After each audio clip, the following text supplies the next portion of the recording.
আজকে হলিচেল multimedia school কর্তৃক আয়োজিত দ্বিতীয় সাময়িক পরীক্ষার দ্বিতীয় প্রান্তিক পরীক্ষার ফলাফল ও পুরস্কার বিতরণ অনুষ্ঠানে উপস্থিত আজকে আমাদের সম্মানিত অতিথি, সম্মানিত অভিভাবক এবং আমাদের প্রান্তীয় ছাত্রছাত্রী, আমাদের শিক্ষক শিক্ষিকা, স্টাফ সকলের প্রতি আমার সালাম ও শুভেচ্ছা।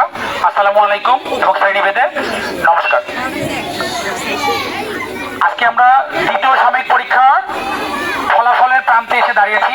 তোমরা ধরতে পারছো না কোথায় ভুল হলো, কেন ভুল হলো, কি জন্য আমি এখানে নাম্বার কম পেলাম, কি কারণে আমি আগামীতে এখানে যাতে আর ভুল না করি। এইভাবেই তো আমাদের পরীক্ষাগুলো হয় নাকি? যে কোনো জিনিস একটা কথাই আছে, বৃক্ষ তোমার নাম কি? বৃক্ষ কি কথা বলে? আমরা কি বৃক্ষকে কথা বলতে দেখি? বৃক্ষ কিন্তু কথা বলে না। বৃক্ষ বলে কি, আমার নাম দেখার দরকার নাই, তুমি আমার ফল দেখো, এটাই আমার পরিচয়।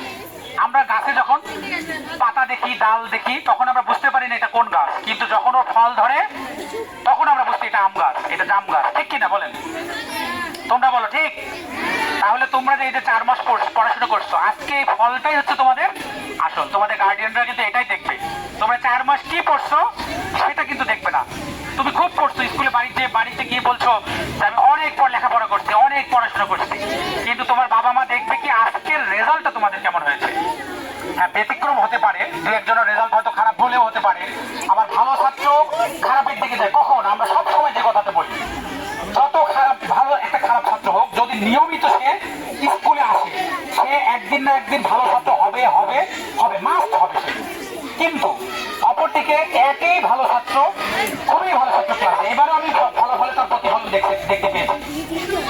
সেটা হচ্ছে আমাদের ভালো ছাত্র কিন্তু স্কুল নিয়মিত আসি নাই, বাবার বাড়ি মানে দাদার বাড়ি, নানার বাড়ি, মামার বাড়ি, খালুর বাড়ি, মানে আত্মীয় স্বজনের বাড়ি শেষ নাই।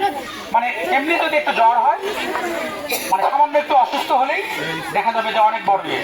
আর একটু বাচ্চাদেরকে রেজাল্ট সবখানে সবার যে রেজাল্ট ভালো হবে এটা কখনোই না, তাহলে কিন্তু ক্লাসে সবার রোল এক হতো, তাই কি? এটা কি সম্ভব কখনো? এটা কোয়াইট ইম্পসিবল। তো আমাদের এখানে যারা আজকে রেজাল্ট একটু ভালো করছে তাদের জন্য অবশ্যই সাধুবাদ, সকলকে আমি শুভেচ্ছা জানাচ্ছি এবং অভিনন্দন জানাচ্ছি যারা ভালো রেজাল্ট করেছো। আর যারা ভালো রেজাল্ট করো নাই তাদের জন্য কি সমবেদনা, এবং আগামীতে পরবর্তী পরীক্ষায় যারা ভালো করতে পারো, যারা এইরকম পুরস্কার নিতে পারো সবার সামনে এসে, তাহলে তোমাদেরকে সেইভাবে প্রস্তুতি নিতে হবে, ঠিক কিনা?